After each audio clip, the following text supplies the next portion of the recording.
여러분 안녕하십니까. 박 교수의 고시행정학 28번째 시간입니다. 구독과 좋아요를 눌러 응원을 좀 해주시고요. 공무원 시험이나 토익 준비하시는 분들 중에서 RC가 좀 어려우신 분들은 무작정 따라하면 쉽사리 해석되는 박 교수의 영문 독해를 봐주십시오.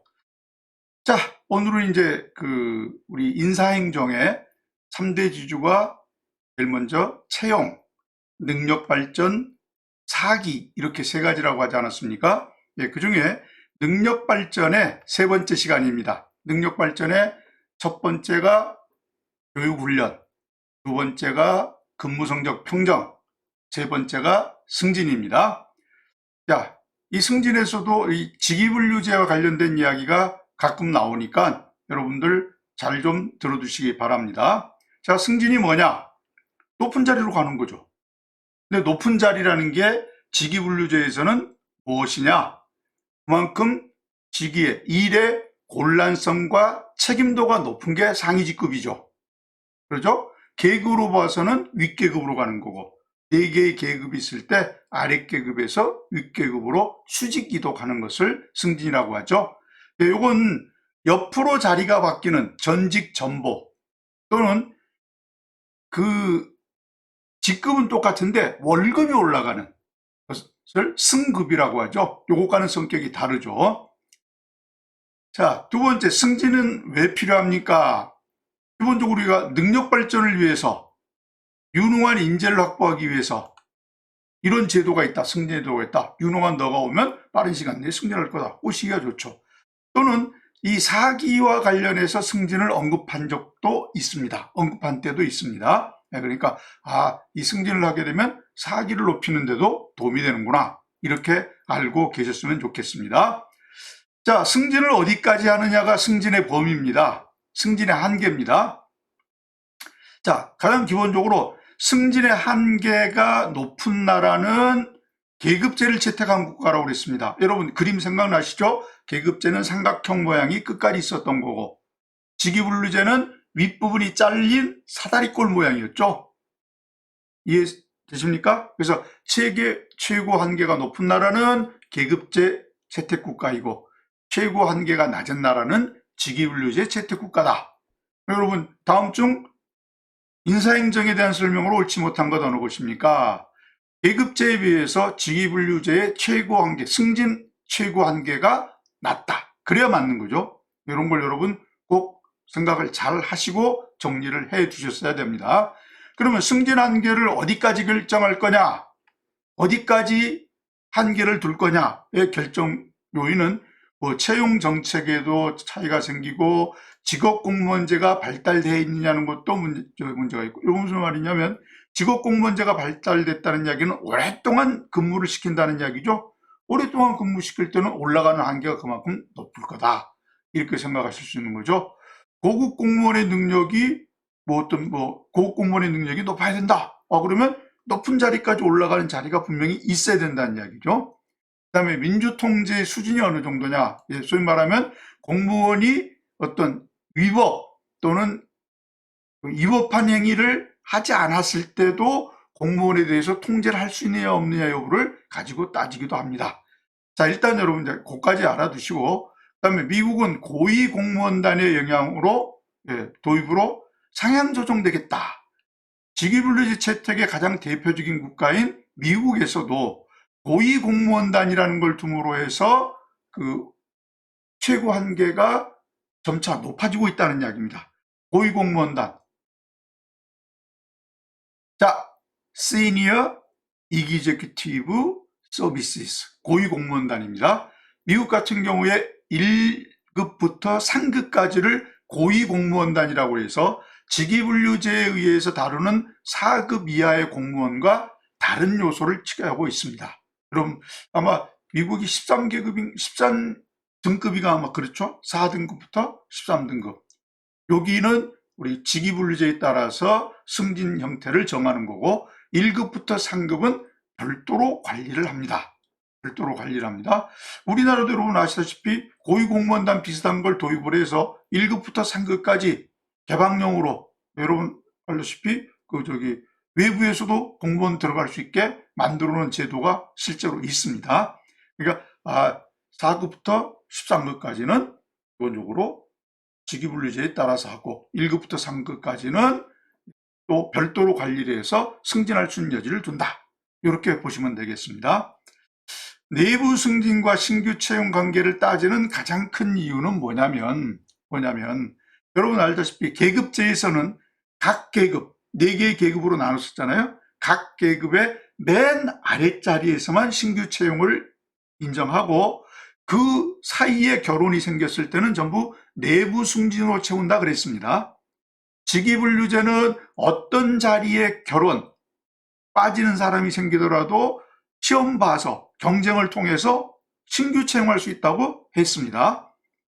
그걸 여러분이 생각을 해 주시면 되고, 그래서 내부 승진과 신규 채용과의 관계 논의를 따진다. 이건 계급제와 직위분류제를 떠나서 설명할 수는 없는 거구나. 이걸 여러분들이 생각을 하셔야 됩니다. 양자의 비율, 내부 승진할 거냐 신규 채용할 거냐, 이 비율 결정에는 현직 공무원의 사기 일단 고려해야 됩니다. 현직 공무원의 사기가 높으면, 아니면 사기를 높이려면 내부 승진을 하는 게 좋죠. 그렇죠? 공무원의 질을 생각한다면 외부에서 신규 채용, 능력 있는 사람을 뽑는 게 좋죠. 관료에 대한 민주통제의 수준이 높으면, 할 수 있으면 내부 승진해도 되지만, 관료에 대한 민주통제, 국민들에 의한 통제가 불가능할 때는 새로 뽑는 게 좋죠. 신규 채용하는 게 좋죠. 행정 능률화를 위해서는 능력 있는 사람을 뽑으면 좋으니까 신규 채용하는 게 좋고, 공무원의 이직률이 높으면 결과적으로 사기가 낮아서 높다 이렇게 볼 수 있는 거죠. 그러면 내부 승진해서 윗자리를 갈 수 있게 해가지고 결과적으로 오랫동안 있게 하는 게 좋은 거죠. 그런 것을 고려할 수 있는 거. 기준이 뭔가를 여러분이 생각하셔서 이러면 내부 승진이 낫겠고 이러면 신규 채용이 낫겠다. 이걸 정리를 하실 수 있어야 됩니다. 자, 이 승진을 하는 데 있어서 그 조직에서만 승진을 정한다고 했을 때, 그 조직에서 외부에서 따로 들여오지 않는다는 이야기입니다. 그 조직에서만 승진을 할 수 있게 하면은 어떤 장점과 단점이 있습니까? 해당 부서에서 승진 기회가 높아지죠. 당연히 사기가 진작되겠죠. 그 다음에 우리가 열심히 잘하면 우리가 승진할 수 있어. 그러면 다른 조직이 안 들어온다는 것을 전제로 해서 기득권 의식이 생기는 거고 협동과 단결이 강화된다는 이야기입니다. 직무에 대한 이야기는 없죠. 다른 데서 들어오지 않고 그 일을 계속했던 사람들이기 때문에, 그래서 능률이 떨어질 가능성을 막을 수 있죠. 능률이 떨어질 가능성을 막을 수 있죠. 단점은 뭐냐? 거꾸로 승진 대상자에 대한 범위가 제한되죠. 그 기관 내에서만 하니까. 그러다 보니까 유능한 인재를 확보하기가 곤란하다는 거고, 승진 기회가 적은 부서의 사기가 적어지죠. 그렇죠? 우리 조직은 앞에 결혼도 안 생기고, 60세까지 빵빵하게 갈 텐데, 우리 어떻게? 그러다 보면 이직 가능성도 높아지게 되죠. 그리고 자기들 조직이라는 것만 자꾸 생각을 하다 보니까 다른 조직과 벽을 자꾸 만들죠. 이걸 우리가 할거주의라고 이야기합니다. 할거주의라고 이야기합니다. 정리를 잘 하셔야 되죠. 자, 세 번째. 그러면 승진을 할 때 뭘 기준으로 해서 승진을 할 거냐? 크게 두 가지가 경력과 실적입니다. 경력과 실적입니다. 실적에는 물론 시험 성적도 있을 거고, 근무 성적도 있을 거고, 교육훈련도 있을 거고, 상을 받았냐, 처벌을 받았냐, 이와 같은 근거가 되죠. 그래서 다음 중 승진의 기준 중에서 가장 객관적인 것은 어느 겁니까? 해가지고 이렇게 시험 문제 나오는 경우가 있습니다. 근데 여러분들이 가장 많이 속는 것 중에 하나가 시험 성적이 가장 객관적일 것이다. 이렇게 생각하시는 분들이 많아요. 아닙니다. 시험도 여러분 항상 객관식만 생각하시는데 시험도 논술형도 있을 수 있어요. 논술의 경우는 객관성 확보가 곤란하지 않습니까? 그걸 여러분이 생각하셔야 됩니다. 자, 그래서 일단 승진의 기준 중에서 경력은 자, 몇 년 몇 월 며칠에 입사를 해서 몇 년 몇 월까지 총 지금 현재 몇 년 몇 개월간 근무를 했다. 이 근무 연한이라는 겁니다. 경력은. 이건 객관적이죠. 누가 봐도 제가 얘보다 더 1년 더 오래 근무했어. 이건 당연히 나오는 거죠. 그거 아니라고 하면 그거 좀 정신이 이상한 거죠. 네. 근무 연한. 경력이 가장 객관적입니다. 승진의 기준 중에서 가장 객관적인 것은 경력입니다. 근무 연한입니다. 이것의 가장 큰 문제점이 뭐냐면요. 여러분, 나 5년 되면 6급으로 승진할 수 있어. 이게 규정되어 있다고 한번 해주십시오. 그러면 기관장이 야, 너 이거 좀 해야 되는데 저걸 하면 내가 뭐 손해볼 텐데 왜? 나 내일 모레면 승진하는데 기관장이 부하를 통솔하기가 곤란합니다. 좀 그 근속 연한과 관계없이 제 똑똑한 놈이니까 승진시켜야 했어. 그러면 기관장한테 가서 딱 들러붙어 일하는 사람이 생기겠죠. 안 그런다는 이야기입니다. 자동적으로 승진이 되기 때문에 통솔하기가 되게 곤란합니다. 잊지 마십시오. 경력 편정의 원칙이 4가지가 있습니다. 경력을 평정할 때 어떤 데 높은 점수를 추구했느냐 하는 이야기입니다. 네, 경력을 평정할 때 근시성의 원칙, 가까울 끈 떼십니다. 그러니까 최근에 한 일에 대해서 높은 점수를 준다는 이야기입니다. 이해하실 수 있어요? 옛날에 했던 가물가물한 것이 아니라 최근에 했던 일에 점수를 높여준다. 습숙성의 원칙이라는 게 있습니다. 학습할 습, 익힐 습, 네, 능숙할 릅, 습숙성의 원칙이라는 겁니다. 숙련도가 높은 상위 직급의 경력에 높은 점수를 주는 거예요. 됐습니까? 친근성의 원칙, 뭐 가까운 거네? 그러니까, 올라갈 일과, 만일 내가 원래 회계 업무를 잘했는데, 지금 인사 업무를 하고 있지만 그 전에 회계 업무를 담당했었던 거예요. 그러면 임용 대상 직무와 관련이 있는 거죠. 그 친근성, 관련이 있는 일에 점수를 더 준다는 이야기입니다. 발전성의 원칙, 학력 또는 직무와 관련된 훈련 경력 등에 점수를 더 준다. 학력이 높고 직무와 관련된 훈련 경력이 있으면 그만큼 더 발전 가능성이 높겠죠. 여기다 점수를 더 준다.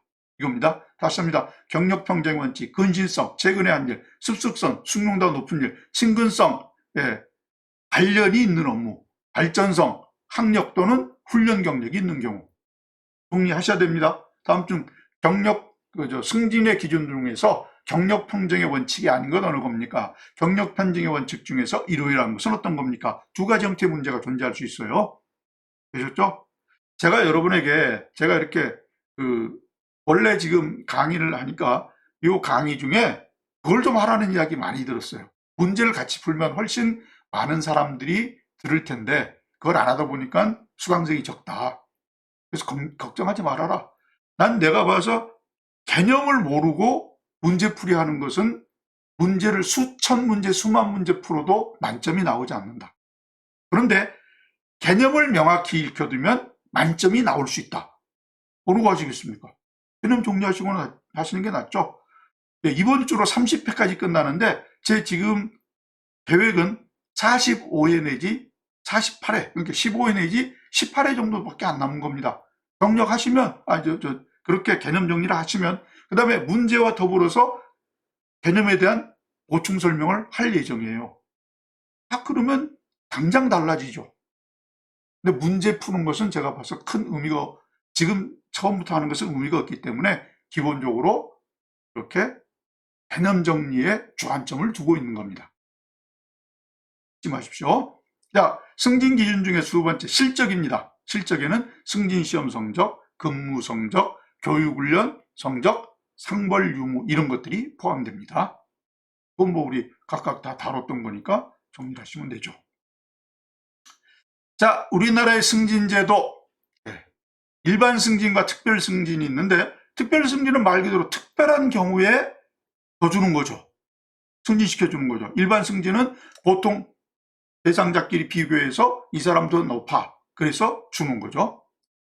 그래서 일단 5급의 경우 승진 후보자 명부에서 20%. 그러니까 상위 20% 내에 들어가는 게 그만큼 유리한 거죠. 후보자 명부에. 그 다음에 이제 역량평가라고 해서 80%를 반영하는데 보고서 작성과 관련해서 일정한 주제를 주고 보고서, 우리가 논술용으로 40%를 본다는 이야기입니다. 그리고 심층 면적을 10%, 30%를 하고, 그 다음에 현장 평가로 10%를 넣었는데 함께 근무한 직원들의 의견을 들어서 10%를 반영을 합니다. 이건 퍼센트까지는 모르시더라도 후보자 명부에서 20%, 역량평가에 80% 이게 있구나 하고 보시면 되고, 특별 승진은 우리가 이제 부정부패하지 않고 아주 깨끗하게 근무를 했다, 청백리 포상을 하는데 그것을 받은 공무원, 그 다음에 소속 장관에 의해서 인정받은 특별한 공적이 있거나 행정발전에 지대한 공헌이 있는 경우, 우리 그런 경우 많이 보지 않습니까? 경찰 공무원의 경우에 아주 그동안 많은 살인을 저지르고 오랫동안 도망 다녔던 사람, 또는 많은 돈을 사기 쳐먹고 몇백억, 몇천억을 도망간 사람을 체포했다. 그러면 특별한 공적이 있기 때문에 특별 승진을 시켜주죠. 그 다음에 창안, 제한제도 같은 걸 통해서 동상 이상의 상패를 또는 상을 받은 공무원 등에 대해서는 특별 승진을 할 수 있도록 되어 있습니다. 되셨죠? 자, 우리 사기 진작, 능력 발전의 네 번째가 배치 전환입니다. 배치 전환 뭐냐? 배치 전환이라는 것은 승진과는 다릅니다. 그래서 동일 직급 내지는 계급 내에서 인사 이동을 이렇게 하는 겁니다. 한쪽으로 움직이는 거죠. 한쪽으로 움직이는 거죠. 그래서 한 조직 내에서, 여기서 한 국 단위에서, 한 부처 단위에서, 부처 간에서, 그 다음에 아예 인사 관할을 달리하는 기관 간에서. 근데 이게 부르는 용어가 있는데 이걸 시험 문제 낸 사람이 있었습니다. 저는 딱 2번 본 것 같은데 이거 낸 사람이 있었어요. 국내나 국내, 소위 말하면 우리가 만일 행정안전부의 무슨 국, 이 단위 내에서 옆으로 움직이는 경우, 또는 행정안전부 내에서 움직이는 경우, 이건 우리가 일반적으로 있는 배치 전환이라니까 문제가 없습니다. 근데 부처가 행안부에서 기재부로 옮겼다. 행안부에서 기재부로 옮겼다. 이건 인사교류죠. 인사교류라고 합니다. 요건 꼭 좀 알아두십시오. 처음 나온 적이 있습니다. 인사교류라고 합니다. 그 다음에 인사 관할을 달리하는 기관간, 무슨 말이냐? 우리가 크게 입법부, 사법부, 행정부는 각각 그 인사 주체가 다릅니다. 근데 입법부에서 있던 공무원이 행정부로 왔다. 행정부로 왔다. 요건 전입이라고 하죠. 용어는 알아두시기 바랍니다. 우리가 같은 인사 관할 기관 내에 부처 간에서 행해지면 인사교류, 입법부에서 행정부로 옮겼다는 전입, 사법부에서 행정부로 옮겼다 전입. 되셨죠? 정리하셔야 됩니다. 자, 배치 전환의 종류에는 전보, 전직, 파견 근무라는 게 있습니다. 요건 전보라는 건 여러분이 제가 이제 시험 합격 이후에 임용 후보 절차가 어떻게 됩니까? 했을 때 명부 작성, 그다음에 추천, 거기에 추천받은 사람 15임용, 제일 마지막에 임명과 보직, 이렇게 정리한 적이 있습니다. 공무원을 임명했다고 해서 바로 일자리가 생기는 게 아니라고 그랬어요. 보직을 받아야 일자리가 생기고 자기 책상 자리가 생기는 겁니다. 그 보직이 변화되는 겁니다. 전보입니다. 보직이 바뀌는 거예요. 되셨어요? 동일한 직렬 직급 내에서 직위만 변동되는 겁니다. 이 보직 바뀌는 전보는 시험이 필요 없습니다. 그런데 직렬을 바꾸는 것을, 직렬 생각나시죠? 짝두면 각각이 직렬이라고 그랬죠. 직렬을 바꾸는 것은 일의 종류가 달라지기 때문에 전직 시험이 필요합니다. 이해하시겠어요? 전직이라는 것은 직렬이 변동되는 겁니다. 직렬이 바뀌는 겁니다. 직렬이 바뀐다는 이야기는 일의 종류에 따라서 이렇게 직렬이었죠. 이렇게 되면 일의 곤란도, 책임도에 따라서 올라가는 거죠. 용어 절대로 잊지 않으셔야 인사행정은 편하십니다. 전직은 직렬이 바뀌는 거. 일의 종류가 다르기 때문에 전직 시험이 필요합니다. 근데 여러분, 계급제에서는 이렇게 통째로 하나의 계급이죠. 옆으로 움직이는데 아무런 문제가 없었죠. 그렇기 때문에 전직 시험이고 뭐가 필요 없는 거예요. 이해하셨어요? 파견 근무는 다른 기관으로 가서 근무하는 거죠. 다른 기관으로 가서 근무하는데 문제가 뭐냐? 소속은 원래입니다. 원래대로입니다. 다른 데를 가서 근무하더라도 소속이 안 바뀌어요. 보수도 원래 부서에서 받습니다. 보수도 원래 부서에서. 여기서 근무를 하는데 그럼 관리가 잘 돼요? 안 돼요? 안 되겠죠? 파견 근무는 좋은 목적을 위해서 우리가 말한 능력 발전을 위해서 보낸다고 그러는데 실제로는 좀 파견 근무 나간 공무원들이 탱자탱자할 수 있는 요소도 있습니다. 그것만 있지만 파견 근무는 기본적으로 원래 부서 소속이고 보수도 원래 부서에서 받습니다. 그리고 결과적으로 근무 성적 평정도 한다면 원래 부서에서 해야 돼요. 그러니까 이게 관리가 잘 되겠냐고요. 잘 안 되는 문제도 있을 수 있다. 이거 생각해 두셔야 됩니다. 전보는 하는 일만 바뀌는 것, 같은 직렬 내에서 하는 일만 바뀌는 것. 전직은 직렬 자체가 바뀌는 거기 때문에 일의 종류가 달라짐으로 전직 시험이 필요하다는 거. 계급제에서는 시험 안 봅니다. 파견 근무는 다른 기관으로 이동시켜서 근무하는 거. 정리하셨죠? 배치 전환의 이용 방법의 소극적 이용 방법과 적극적 이용 방법인데 이걸 외우실 필요가 없어요. 뭐냐? 좋게 사용하면 우리 그 일자리에서 일을 하도록 좋게 만들어주면은 적극적인 이용 방법이고 여러 가지 나쁘게 하고 자르려고 하고 이렇게 하게 되면 기본적으로 소극적 이용 방법입니다. 자, 징계의 수단이다. 나쁜 쪽으로 쓰는 거죠? 예, 소극적인 겁니다. 부정부패 방지 수단이다. 나쁜 거 하지 말아라 어쩌라 뭐 이거에서 돈을 벌기 좋은 자리를 자주 바꿔준다 뭐 이런 경우는 이게 적극적으로 뭐 활용하겠다는 거 아니라 하지 말라기 때문에 소극적인 겁니다. 사임의 강요 수단. 예. 안 좋은 자리로 보내는 거예요. 우리 예전에 방송국에 기자로 있던 사람들을 창고 관리로 보낸 경우도 있지 않습니까? 거기서 하려면 해. 안 하면 관두려면 그만두고. 이게 소극적 이용 방법이죠. 개인적 특혜 제공 수단, 좋은 자리로 이용한다. 이게 그거 자체가 일을 우리 능력 발전의 방법이라고 보기는 어렵죠. 소극적인 거죠. 개인 세력의 확대 수단을 쓴다. 이것도 결과적으로 일을 잘하도록 하려는 것은 아니죠. 적극적 이용 방법은 일을 잘하도록 하는 겁니다. 능력 발전에 사용하는 거죠. 어떻게? 이 일도 하고 저 일도 해보게 해서 시야를 넓혀주는 거죠. 경험을 다양하게 하게 하는 거고. 고급 공무원일수록 자기 거느리는 일들은 다 알아야 되지 않겠습니까? 이런 것으로 능력 발전. 보직 부적응과 인간관계 개선이다. 여러분 조직 내에 들어와서 일을 잘 못해요. 일을 잘 못하면 두 가지가 원인입니다. 하나는 그 일 자체가 자기한테 안 맞아서. 그 일 자체가 안 맞아서. 안 맞으면 어떻게 해줘야 됩니까? 다른 데로 보내주는 게 좋죠. 맞는 쪽으로 보내주는 게 좋죠. 그 다음에 그 일을 꼭 하고는 싶은데 능력이 좀 모자란다. 그럼 교육훈련 시키는 거죠. 자, 여러분 공무원의 능력 부족을 해결하는 방법이 두 가지입니다. 하나는 일이 적성에 안 맞으면 다른 직으로 보내주면 돼요.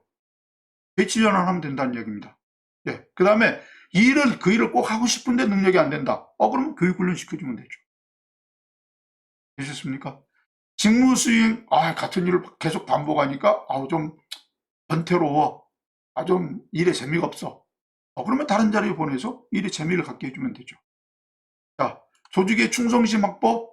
요건 충성심이라는 것은 상관이 아닌 조직의 충성심을 확보하도록 만드는 겁니다. 내가 이 조직에서 승진하고 열심히 일하면 좋은 결과가 나와. 그만큼 일을 잘할 수 있게 만들어주는 방법이죠. 개인 의사를 존중합니다. 난 이 일이 잘 안 맞으니까 딴 데 가고 싶은데요. 이런 것을 일을 잘 맞게 해서 결과적으로 일을 열심히 하도록 만들어주는 겁니다. 되셨죠? 네, 이렇게 해서 우리 이제 능력 발전을 끝냈습니다. 근데 다음에는 우리가 이제 사기와 관련된 일을 정리하면 됩니다. 자, 여기서 28강을 마치겠습니다. 감사합니다.